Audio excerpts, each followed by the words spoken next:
There might be times when you require same type of publication design. So let's say, for example, you have a weekly publication. You may want to have the same template over and over again each week. In order to do that, I can create my file quite easily. I can create something called a template. So I'm going to grab in some shape right here. So I'm going to say that this is the design I want to make. So I'm going to say this one right here. Copy and paste this by pressing Ctrl V. And over here, let's say I want to add in something like picture placeholder.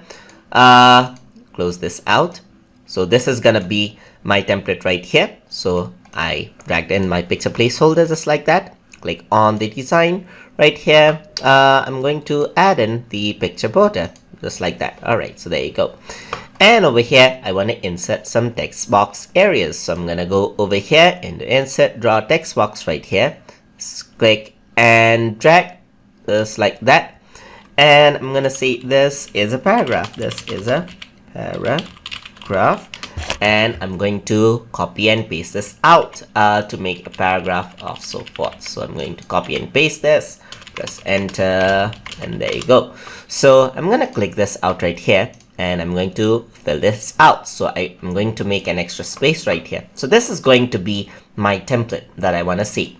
So in order to save this out, you can go to File and go to Save.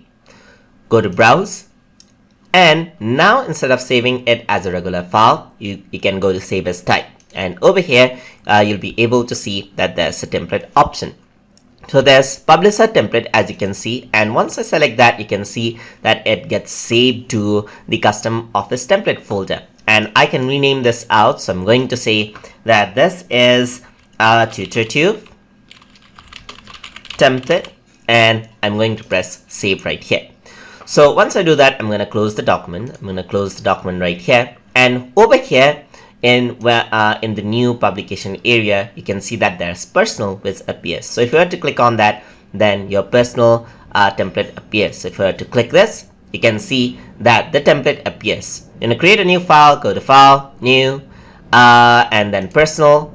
In the template, another file actually appears. So this is publication 8, as you can see. So 6, 8, and so forth. The file name keeps on changing. So you can simply replace the files over here according to the content you want, and the template remains as it is, just like that.